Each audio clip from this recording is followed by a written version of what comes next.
ہماری زندگی کے اندر تقدیر کا کیا کردار ہے، یا تقدیر کو ہماری زندگی کے اوپر کس قدر اختیار حاصل ہے، اور اس میں ہماری اپنی مرضی کس حد تک شامل ہے۔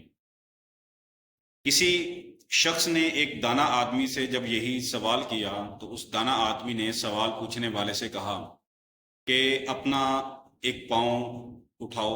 اس نے اٹھا لیا تو ایک ٹانگ کے آسرے پر وہ کھڑا ہو گیا۔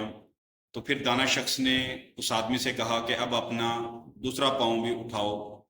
تو سوال کرنے والے نے کہا کہ حضور، اگر میں نے اپنا دوسرا پاؤں بھی اٹھایا تو میں گر جاؤں گا۔ تو دانا شخص نے کہا کہ یہی تقدیر ہے، اور یہی تقدیر کا آپ کی زندگی کے اندر عمل دخل ہے، اور اتنا ہی آپ کو اپنی زندگی کے اوپر اختیار ہے۔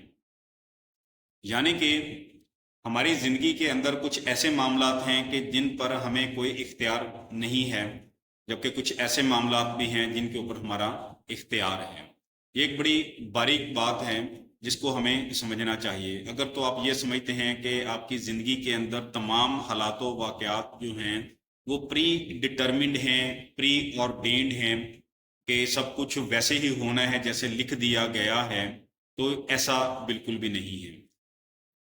اب وہ کون سے واقعات ہیں جو ہمارے اختیار سے باہر ہیں؟ بڑا سمپل ہے ان کو سمجھنا۔ مثال کے طور پر ایک انسان کا اس بات پر کوئی اختیار نہیں ہے کہ وہ کہاں پیدا ہو، وہ امیر گھر کے اندر پیدا ہو، شہر کے اندر، گاؤں کے اندر، پاکستان، دبئی، امریکہ، یا کہاں پر وہ پیدا ہو، یہ اب اس کا اختیار نہیں ہے۔ نہ ہی اب اس کا یہ اختیار ہے کہ وہ ایز میل یا فیمیل لڑکے کی صورت میں پیدا ہونا چاہتا ہے، لڑکی کی صورت میں پیدا ہونا چاہتا ہے، اب یہ بھی اس کا کوئی اختیار نہیں ہے۔ ہاں، ایک شخص حالت غریبی میں پیدا ہوا ہے، اب لازمی نہیں ہے کہ ساری زندگی ہی وہ غریب رہے۔ اب یہیں سے اس کی زندگی کے اوپر اس کا اپنا کنٹرول آتا ہے کہ وہ کیسے اپنی زندگی کے حالات کو تبدیل کرتا ہے اور کیسے وہ کامیابی کی طرف جاتا ہے۔ ایک چیز ہمیشہ یاد رکھ لیں کہ تقدیر نے ہر انسان کے ہی مقدر کے اندر کامیابی رکھی ہے۔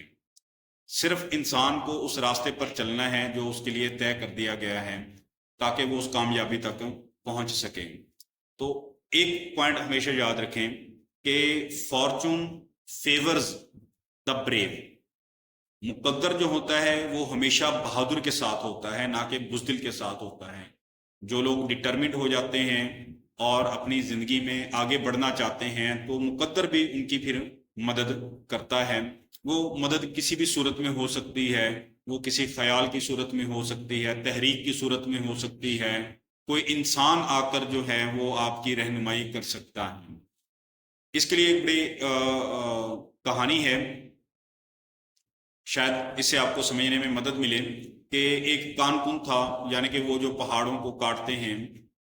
تو وہ شخص ایک دن پتھر توڑ رہا تھا تو اس کے دل میں خیال آیا کہ کیوں نہ میں ہیرے کی، پکھراج کی تلاش کروں، مجھے پکھراج مل جائے تو میری زندگی کے دن بدل جائیں گے اور میں اس مشقت سے نکل آؤں گا۔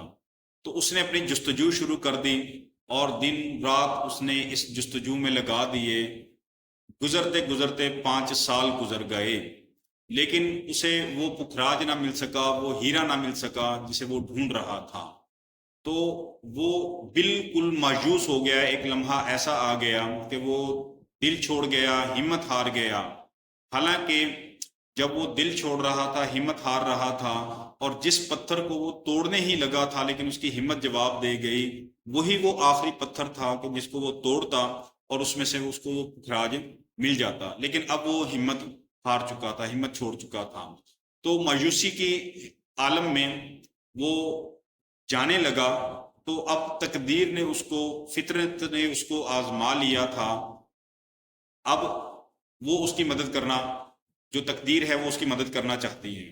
تو وہ پتھر کسی طرح اس کے راستے میں آن پڑتا ہے، گر پڑتا ہے، جیسے وہ مڑتا ہے تو وہ اس کو ٹکراتا ہے، اسے ٹھوکر لگتی ہے تو گرنے لگتا ہے، تو وہ غصے میں آ جاتا ہے اور اس پتھر کو اٹھا کر زور سے پھینکتا ہے غصے میں آ کر۔ تو پتھر جب ٹوٹتا ہے تو اس میں سے ایک بہت بڑا پکھراج نکل آتا ہے۔ تو اس کی جو سالوں کی جستجو ہوتی ہے وہ بالآخر پھل لے آتی ہے۔ تو اس کہانی سے پتہ چلتا ہے کہ جب آپ کسی بھی چیز کی جستجو رکھتے ہیں، اس چیز کو حاصل کرنے کی تمنا رکھتے ہیں، تو آپ کی تقدیر بھی اس چیز کو آپ تک لانے میں مدد کرتی ہے، وہ صورت کچھ بھی ہو سکتی ہے۔ تو always believe in your self, یہ نہ ہو کہ جناب ہماری زندگی کے اندر یہ سب کچھ لکھ دیا گیا ہے تو آپ اپنے حالات سے سمجھوتا کر لیں اور محنت نہ کریں اور آگے بڑھنے کی کوئی آپ جستجو نہ رکھیں، تو یہ کم ہمتی کی علامت ہے۔ انسان کو کم ہمت نہیں ہونا چاہیے، انسان کو بلند حوصلہ ہونا چاہیے۔